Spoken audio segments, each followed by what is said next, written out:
দোকানে কিনে খাওয়া রুটি আর বাসায় বানানো রুটি সেটা অনেক তফাৎ, তাই না?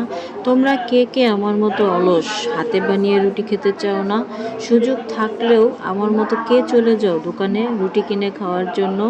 আমি কিন্তু প্রচণ্ড অলস, বুঝতে পেরেছো? তোমাদের সাথে আজকে শেয়ার করব। আমি রুটি বানিয়ে খেলাম, দেখো ডিম দিয়ে, অনেক দিন পরে, ভালো লাগে। মাঝে মধ্যে খেতে খেতে আমার কাছে মনে হয় যে অ্যাসিডিটি হয়, খেতে ইচ্ছে করে না, তারপরেও কিন্তু খেতে ভালো লাগে। তোমরা দেখতে থাকো আমি আসলে কি কি করি। আজকে অনেক কিছুই আছে।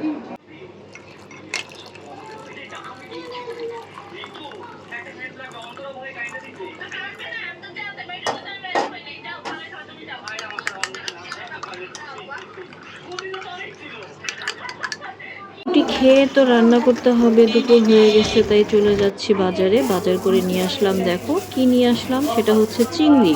মেয়ে খেতে চায় ঝোল। ঝোল কি জানো, মাছের ঝোল রান্না করলে ঝোল হয় না, ওর কাছে মুরগির ঝোল রান্না করলে ওইটা ঝোল হয়। তো গেছিলাম মুরগির ঠ্যাং কিনতে, পাই নাই, তো চিংড়ি মাছ দেখে ভালো লাগলো, নিয়ে আসলাম। দেখো তারপরে একে একে চিংড়ি মাছ কুটে নিচ্ছিলাম, সুন্দর করে কুটে নিচ্ছি। আমার ছোট মেয়ে দেখে, সে কিন্তু অনেক পছন্দ করে, অনেক দিন যাবত চিংড়ি মাছ রান্না করে দিতে পারি না, তাই সে একটু অপছন্দ করছে। এখন চাচ্ছে না যে আমি তাকে চিংড়ি মাছটা রান্না করে দেই। তারপর আমি বললাম, বাবা অনেক মজা হবে, চিংড়ি মাছটা খেয়ে দেখো।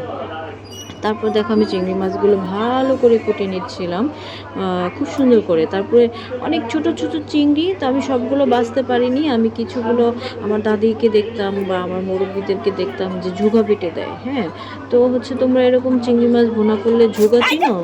ঝুগা হচ্ছে চিংড়ি মাছের মাথাটা। ওই চিংড়ি মাছের মাথাটা আমি বেটে দিয়েছিলাম, ভিতরে অনেক ছোট ছোট চিংড়ি মাছও ছিল, মাছ সহ আমি বেটে দিয়েছি। চিংড়ি মাছ আমি বেটে নিয়েছি।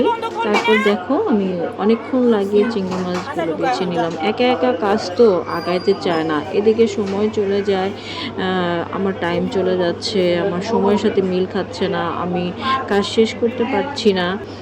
তারপরে যে আমি চিংড়ি মাছটা বেটে, দেখো আমি চায়ের কথা ভুলেই গেছিলাম, পরে চাটা খেয়ে নিলাম। তারপর চিংড়ি মাছ কাটা শেষ হওয়ার পরে আমি আবার ভাতটা চুলায় দিলাম। ভাত চুলায় দেওয়াটা তোমাদেরকে দেখাতে পারিনি, আমি চাল ধোয়াটা ভিডিও করেছি। সুযোগ হয় না আসলে, ভিডিও সব কিছু করতে চাইলেও করতে পারি না। দেখো আমি ভিডিওটা করে নিয়েছি। এই তো দেখো আমি কি সুন্দর করে চাল দিচ্ছি। আমার আবার রাইস কুকারে ভাত রান্না করি, কারণ রাইস কুকারে ভাত রান্না করতে বেশি সময় লাগে না, আর হচ্ছে আমি বসিয়ে দিয়ে অন্য কাজ করতে পারি। চুলায় ভাত বসালে হয় কি জানো, চুলায় ভাত বলকায় আর কি, যেটা বলক দিয়ে পড়ে যায়, রিস্ক থাকে, জাল কমাতে হয়, বাড়াতে হয়। তো রাইস কুকারে রিস্ক মুক্ত থাকে। তারপরেই যে আমি দেখো চিংড়ি মাছগুলো ভুনা করছি, ভুনা প্রায় হয়েই গেছে। আমি চুলায় বসিয়ে দিয়েছি, এক চুলায়, সিলিন্ডার চুলায়। আমার আবার আমি কিন্তু আবার একটা ভাজিও করেছি জানো। রান্নাবেলা শেষ করে আমি এই যে অফিসে চলে যাচ্ছি, খাওয়া দাওয়া শেষ করে, কারণ টাইমও হয়ে গেছে, লেট হয়ে গেছে। অনেক সময় হয় আমি খাওয়ারও সুযোগ পাই না। তো সবাই ভালো থাকবেন, আল্লাহ হাফেজ, টাটা।